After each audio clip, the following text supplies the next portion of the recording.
الحمد لله وكفى والصلاة والسلام على أشرف الأنبياء والمرسلين.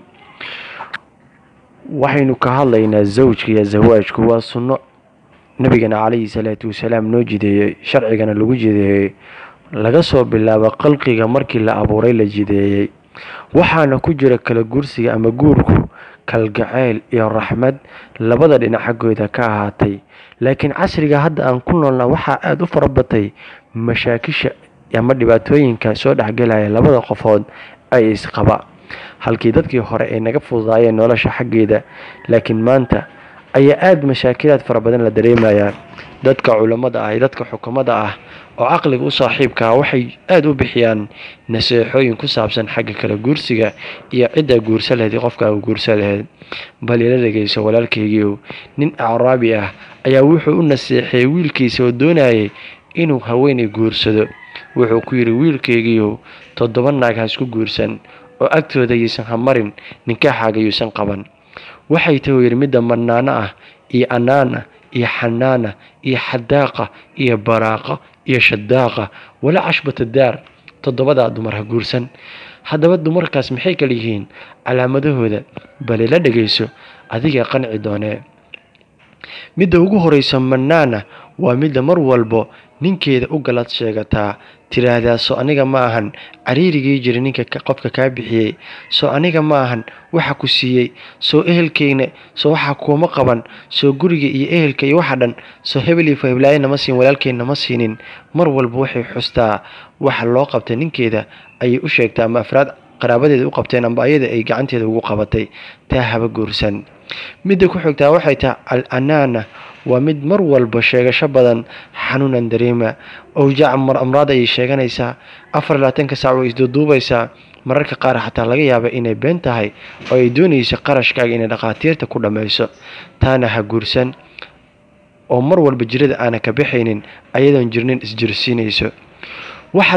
midda saddexaad waxay tahay midda xanaana la yidhaahdo, waa mar ah aana garanayn ninkeeda xaqa oo ku leeyahay.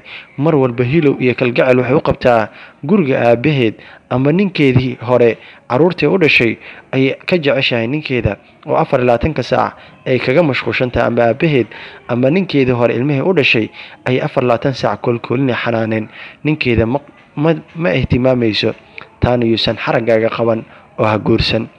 midda afraada waxay tahay alxadaaqa, waa midda mar walbo waxaa haysata aysan ku qanacsan waxyaabaha dadka keyrkooda gacanteeda ku jiro.